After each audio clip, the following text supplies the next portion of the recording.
Guys, sa totoo lang guys, no, nagpapasalamat po tayo dahil po ay hindi po tayo tinatamaan po ng eclipse. Kasi po pag eclipse po sa gabi ay walang problema kasi gabi yun wala tayong mararamdaman po kahit anong mangyayari pag gabi. Kasi po gabi hindi po nagbago yung gabi. Kapag araw po tinatamaan po tayo ng eclipse po, yun po ang napaka hirap po at saka nakakatakot din kasi po yung araw ay kinakain po sa dilim. Kaya nagpapasalamat tayo kay kaibigan ninyo kasi po hindi tayo nag-alala at nagpanik dahil po sa kanya na sinabi na po niya dito dito sa Pinas, dito sa atin ay hindi naman po talaga totally na maaapektuhan po ng eclipse. Kaya natatakot lang po ako dito kasi po ipinapaabot po niya sa atin ngayon yung lindol lang talaga, yung pinaka delikado ngayon guys. Magandang gabi po sa inyo lahat. Nandito po tayo ngayon po sa park ni kaibigan ninyo. Kausapin po natin, kasama ko po ngayon si Dudong dito guys, na siya po talaga yung mag video para po makita po ninyo yung pagkipag-usap po sa kaibigan po natin ni Duwindi. Sa lahat po ng mga followers po ng team ninyo, mega love shout out po sa inyong lahat. Salamat po sa inyong suporta. Sa lahat po ng hindi pa nakapag-subscribe, kung maligaw man kayo sa channel ni Ghost Hunter 88 at saka yung sikat account ko na Ghost Hunter 88 Shadow, pati subscribe na lang po guys para updated po kayo kung ano man yung mga videos po natin ng mga kababalaghan para po ma-share ko din po sa inyo. Ngayon guys, nandito po tayo sa park para po ay ipapaabot po natin sa inyo kasi kanina nag-usap kami kaibigan niyo dito alas 12 ng tanghali. Ngayong oras na to alas 8. Ngayon makipag-usap po sa atin. Iwan ko lang kung ano po talaga yung ipapaabot kasi emergency na po ito at napaka-importante. Linyo, kumusta ka? Nandito na po ako, kasama ko po si Dodong. Pasensya ka na kung nandito si Dodong ha. Salamat po. Ano po yung ipapaabot po nyo sa akin? Ang sabi ni kaibigan ninyo guys, yung eclipse po ay nagkatotoo, no? Nangyari na po sa ibang bansa at sinabi na po daw niya dito sa atin ay hindi po talaga tayo maaapektuhan. Linyo, meron pa bang kasunod nito na mga pangyayari tulad po ng eclipse? Meron pa bang kasunod nito na may mga nakikita ka bang mga trahedya pa kung ano po mangyayari pa dito sa mundo ng tao? Anza? Yun ang pinakadelikado daw. Guys, ang sabi ni kaibigan niya yung guys, meron at paghandaan po natin yung pinakadelikado po sa totoo lang guys, yung pinakamalaking lindol.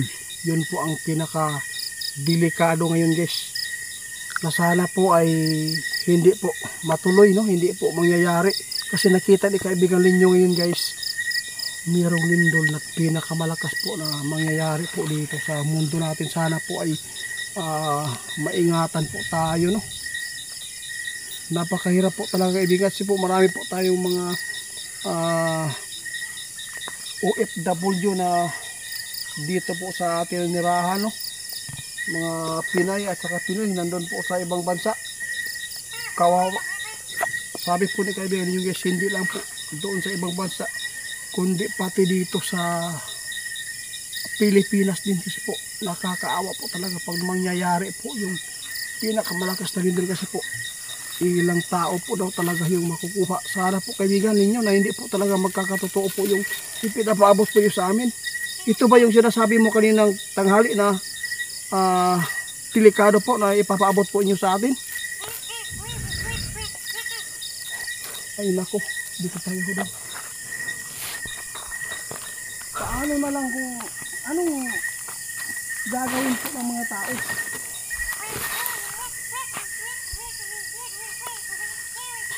Sabi po ni kaibigan nyo guys, napakaswerte po daw yung tulad po natin, no, na mga mahirap dahil po ay yung bahay hindi naman po talaga simentado kasi dito sa bundok napakaswerte po yung nakatira dito at saka medyo safety din po. Paano na lang po yung nasa city po, no?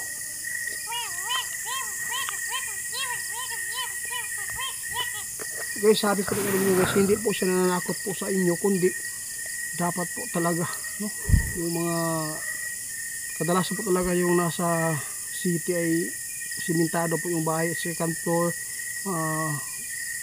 at saka third, no, 3 story, kaya lamang po talaga yung taga bundok na katulad namin dito, kasi po napaka-safety. Kaya ninyo, kung mayroong mga paraan, no, na ano, kung yung mga trahedya po na mangyayari, no, ano talaga yung pwede gawin po sa isang tao na para po ay hindi po mangyayari po.